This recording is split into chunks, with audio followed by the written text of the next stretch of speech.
Welcome to Have You Read It, the channel where we bring books to life, one summary at a time. Whether you're here for self-help, personal growth, or business inspiration, there's something for everyone. Today, we're diving into Nassim Taleb's Antifragile, Things That Gain from Disorder. This isn't your typical self-help book. It's a deep exploration of how to thrive in a world we don't understand, a world full of uncertainty and randomness.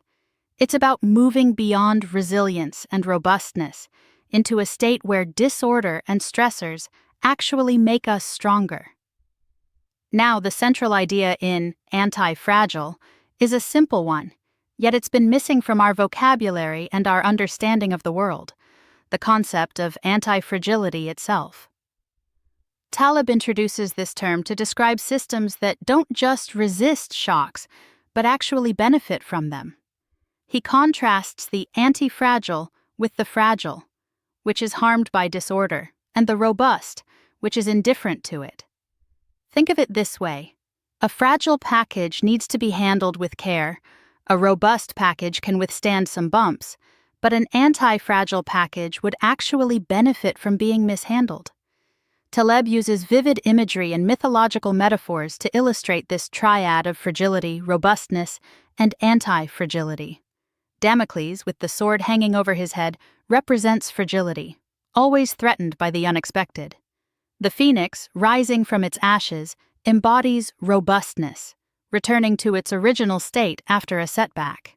And the hydra, growing 2 heads for every one cut off, exemplifies anti-fragility, gaining from harm. This triad applies to almost every aspect of our lives, from our personal health to political systems, economic structures, and even our own understanding of knowledge. Think about it. The centralized nation-state is fragile. A decentralized system of city-states, like Switzerland, or a network of artisans with varying incomes, is anti-fragile. Errors, too, fall along this spectrum. Rare, large, and irreversible mistakes are signs of fragility, while small, frequent, and correctable errors contribute to antifragility, like a system of tinkering and trial and error. So where do we find antifragility? Taleb argues that it's a fundamental property of living organisms and complex systems. He illustrates this with the concepts of overcompensation and overreaction. Think of our bodies. We lift weights, causing small tears in our muscles, which then heal stronger than before.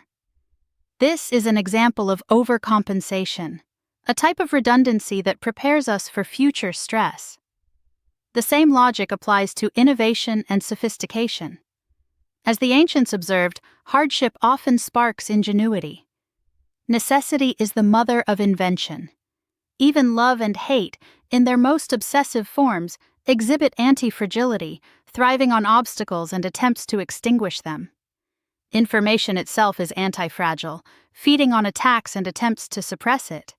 Book bans, criticism, even smear campaigns can paradoxically amplify a message, making it more robust. Taleb draws a clear distinction between the organic and the mechanical.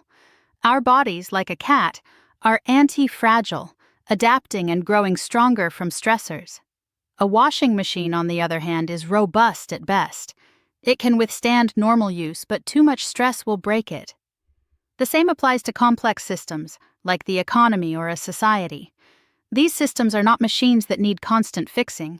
They're more like organisms that thrive on a certain amount of disorder and volatility. Attempts to remove all randomness and variability from our lives, what Taleb calls touristification, actually make us more fragile in the long run. A critical concept in anti-fragile is that the robustness of a system often depends on the fragility of its parts. Think of restaurants. Individual restaurants are fragile, going bankrupt all the time.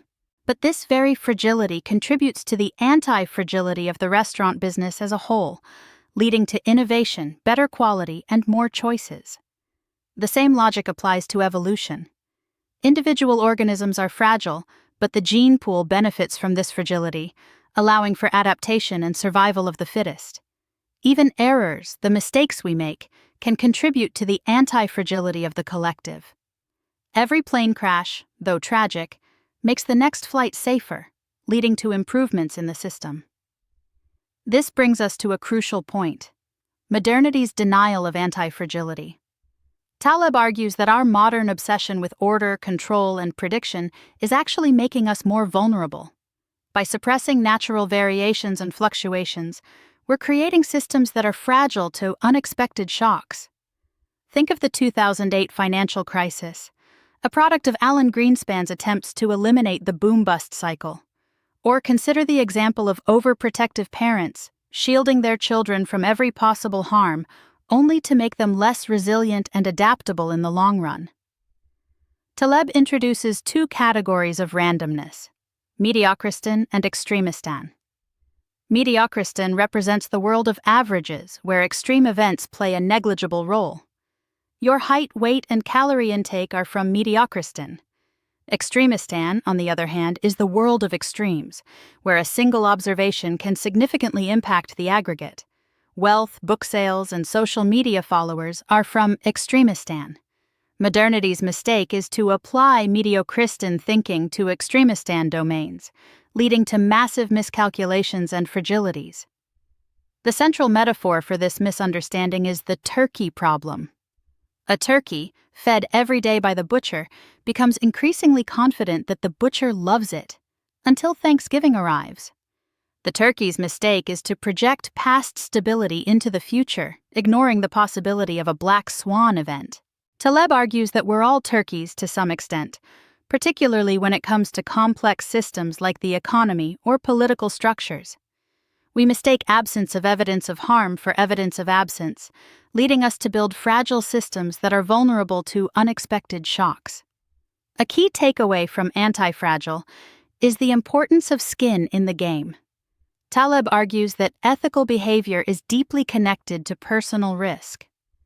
If someone makes a decision that affects others, they should also bear some of the consequences. This principle, enshrined in Hammurabi's code, if a builder builds a house and the house collapses and causes the death of the owner of the house, the builder shall be put to death, has been largely abandoned in modern times, leading to a proliferation of agency problems. Think of corporate managers, incentivized with bonuses and stock options, but with no real downside if the company fails. They are anti-fragile, benefiting from volatility, while shareholders and taxpayers bear the consequences. This asymmetry is a major source of fragility in our economic system. The same applies to politicians and academics, who often make decisions with no skin in the game, leading to disastrous outcomes for the collective. Taleb argues that we should be suspicious of those who give advice without taking risks themselves. He warns against the Stiglitz syndrome, named after the Nobel-winning economist Joseph Stiglitz, who claimed to have predicted the 2008 financial crisis while having contributed to the very policies that made the system fragile. The problem, Taleb argues, is that those with no skin in the game have the optionality to cherry-pick their predictions and rewrite history, appearing more intelligent than they actually are. A recurring theme in Antifragile is the distinction between the Thalesian and the Aristotelian approaches to decision-making. Thales, the ancient philosopher who made a fortune by renting olive presses, focused on the payoff, the actual consequences of his actions.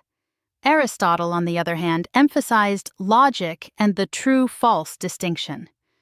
Taleb argues that in a world we don't understand, the Thalesian approach, focusing on exposure and consequences rather than predictions, is far more robust and antifragile. This brings us to the concept of optionality, which Taleb describes as a key tool for navigating uncertainty. An option, in its simplest form, is the right, but not the obligation, to take a certain action. Think of renting an apartment. You have the option to renew your lease if rents go up, but you also have the option to move if rents go down. This asymmetry, this ability to benefit from the upside without necessarily suffering from the downside, is what makes options anti-fragile. Taleb argues that optionality is everywhere, often hidden in plain sight. Trial and error, for instance, is a form of optionality. Each attempt, each experiment, gives us the option to learn and adapt even if it fails. Innovation itself is driven by optionality, by tinkering and bricolage, by exploring different possibilities and discarding what doesn't work. And technology, at its best, is a tool for enhancing optionality, for creating more choices and more freedom. So how do we become more anti-fragile? Taleb advocates a barbell strategy, a combination of two extremes. In investing, for example, this might mean putting most of your money in safe, low-risk assets, like cash or government bonds, and a small portion in high-risk, high-reward investments. This barbell approach, he argues, is more robust than a moderate-risk strategy, which is vulnerable to miscalculations and black swan events. The barbell also appears in other domains. In personal life, it might mean having a stable job and pursuing a risky passion in your free time. In health, it might mean avoiding harmful substances and engaging in intense but infrequent exercise. Another key concept in Antifragile is via negativa, the negative way. This ancient philosophical approach emphasizes what something is not, rather than what it is. Taleb argues that via negativa is particularly useful in complex domains, where our knowledge is limited and our predictions are unreliable. In medicine, for instance, it's often easier to identify what is harmful and avoid it, rather than trying to pinpoint the exact cause of a disease and find a cure. The same logic applies to other domains, from economics to political systems. Removing what is fragile is often more effective than trying to build something perfectly robust. Taleb argues that time is a crucial test of antifragility. What has survived for centuries, like, say, the Golden Rule, is likely to be more robust and anti-fragile than a newfangled theory or technology. He introduces the Lindy effect, which states that the life expectancy of non-perishable things, like ideas or technologies, is proportional to their current age. So a book that has been in print for 100 years is likely to stay in print for another 100, while a new bestseller might quickly fade into obscurity. This implies that the future, in many ways, is in the past. Taleb concludes Antifragile with a call for a non-predictive view of the world. He argues that we should focus on building anti-fragile systems rather than trying to predict the future. This means embracing randomness, accepting errors, and learning to benefit from disorder. It means focusing on the payoff, the actual consequences of our actions, rather than getting lost in abstract theories and narratives.